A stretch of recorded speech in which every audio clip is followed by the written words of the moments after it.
안녕하세요. 된 멘토 신범철입니다. 오늘 알아볼 기업은 나래나노텍이고요. 나래나노텍에 관련된 이슈는 어떤 것들이 있는지 한번 같이 살펴보도록 하겠습니다.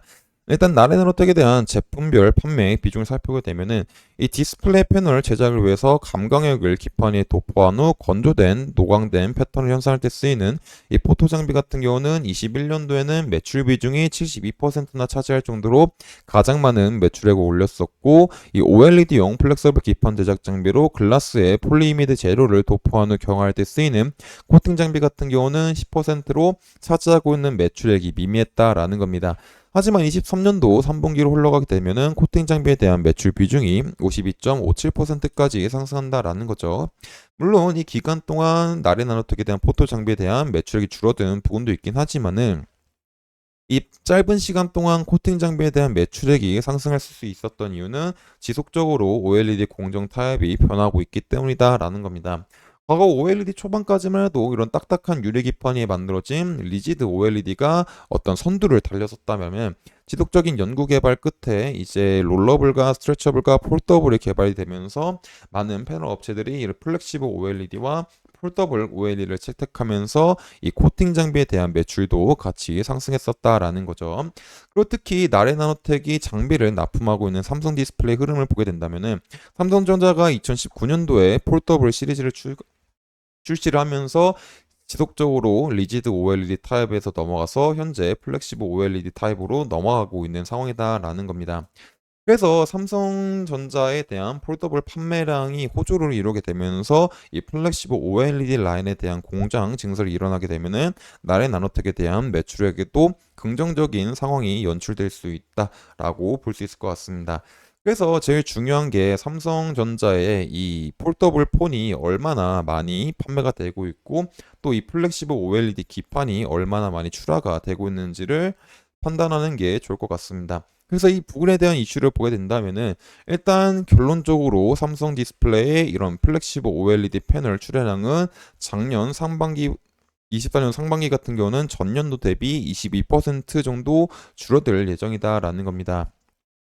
그래서 24년도 1분기 이런 플렉시블 OLED 판매를 보게 된다면, 출하를 보게 된다면은 4,170만 대고 2분기에는 3,390만 대인데, 이제 23년도 1분기에는 5천만 대, 23년도 2분기 때는 4,660만 대, 기존보다 2,200만 대 정도 줄어든 수치를 보여줄 거다라는 겁니다. 그러면 갑자기 왜 이제 OLED 패널 출하량이 줄어들었을까를 보게 된다면은, 이제 이 삼성 디스플레이에서 출하된 플렉시블 OLED 패널이 어디에 나오냐면은 이제 아이폰과 갤럭시 시리즈 중에서도 플래그십 모델에 쓰게 되는데, 최근 이런 갤럭시 S24 같은 경우는 이제 굉장히 좋은 판매량을 보여주고 있다라는 거죠. 그래서 이 기사를 살펴보게 된다면 갤럭시 S24 초반 흔행 탄력 삼성 판매 목표 더 높였다. 그래서 이 기사를 살펴보게 된다면은 갤럭시 24 시리즈 초반 흥행에 성공한 삼성전자가 역대급 판매고를 올릴지 업계의 이목을 쏠린다라는 겁니다. 그래서 15일 업계에 따르면 삼성전자는 내부적으로 잡았던 갤럭시 S24 시리즈 판매 목표를 상향 조정했다라는 거죠. 그래서 신작이 가장 많이 팔리는 1분기 판매 목표를 1200만 대에서 1300만 대로 조정한 거다라는 겁니다. 결국에 갤럭시 S24 같은 경우는 온디바이스 AI 기반을 통한 스마트폰이기 때문에 이 부분에 대해서 사람들에 대한 호기심을 많이 이끌어내가지고 전작보다도, 그리고 현 시리즈들 중에서도 가장 많은 판매량을 올리게 되면서 이 디스플레이 패널 출하량 자체적으로는 갤럭시 S24 시리즈에 대한 패널 자체적으로는 10%가 올랐다라는 겁니다. 하지만 이제 아이폰 같은 경우는 중국 쪽에 대한 판매가 부진이 되게 되면서 이제 삼성의 OLED 패널 출하량이 줄어들었다라는 거죠. 그래서 앞서 말했듯이 이제 23년도 1분기와 2분기 대비 24년도 1, 2분기 상반기 패널 출하량은 약 22% 줄어들 전망이 될 수가 있다라는 겁니다. 그리고 이제 이 표 같은 경우는 이제 폴더블에 대한 관한 건데, 이제 이 폴더블 시장에서 삼성전자에 대한 폴드 폰이 가장 많은 점유율을 차지했었지만은 최근에 하웨이랑 오나와 이제 오포를 중심으로 해서 이 시장을 키워가기 때문에 현재 사웨이가 24년도 상분기에는 가장 많은 폴더블 폰을 팔지 않을까라고 예측이 되고 있는 상황이다라는 겁니다. 하지만 이런 흐름들은 이제 삼성전자가 다시 이 폴더블 폰에 대한 이제 신제품을 출시하게 되면은 뒤집힐 수 있는 상황이기 때문에 한번 지켜보는 게 좋을 것 같습니다.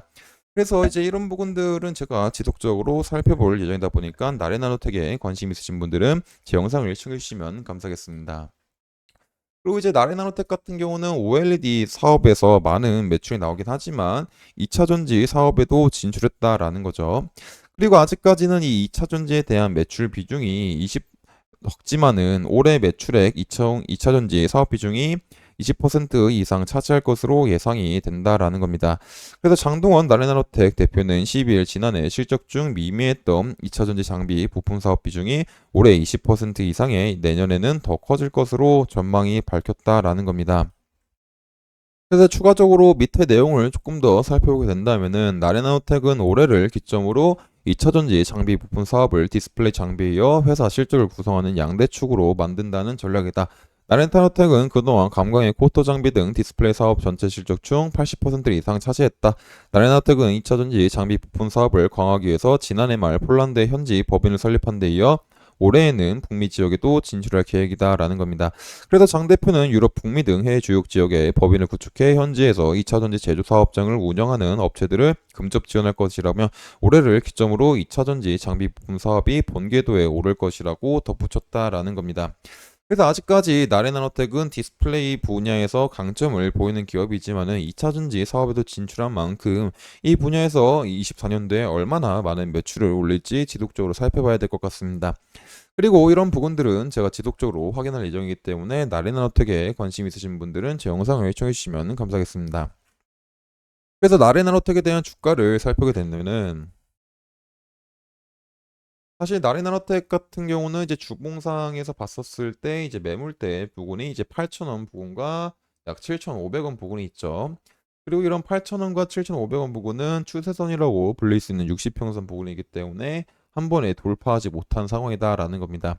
그리고 이 흐름을 주봉에서 일봉에서 조금 더 살펴보게 되면은 이제 3월 11일 날에 거래량을 동반한 양봉이 나왔지만은 이 8,000원 부근에서 크게 눌리고 그 다음 상승을 했었지만은 이 상승이 거래량이 죽은 상태에서 나왔기 때문에 그렇게 신뢰할 수 있는 반등인지는 이제 조금 의심을 해봐야 된다라는 거겠죠. 그리고 이 상승 이후에 지속적으로 하락을 하고 있다 보니까는 지금 당장은 이제 상승에 대한 시나리오를 생각하기에는 조금 이르지 않을까 생각해 볼 수 있을 것 같습니다. 그리고 나리나라텍 같은 경우는 현재 하락을 하더라도 이 7,000원 부근을 잘 지켜주면서 반등이 오고 이 반등이 왔었을 때는 8,000원 부근을 돌파해 준 다음에 이제 이 부근을 잘 안착하는지 보고 추가적인 상승이 나올지 말지를 확인해 봐야 될 것 같습니다. 그리고 이런 부분들은 제가 지속적으로 확인할 예정이다 보니까 나리나노텍에 관심 있으신 분들은 제 영상을 시청해 주시면 감사하겠습니다. 이상 대연 멘토 신범철이었습니다.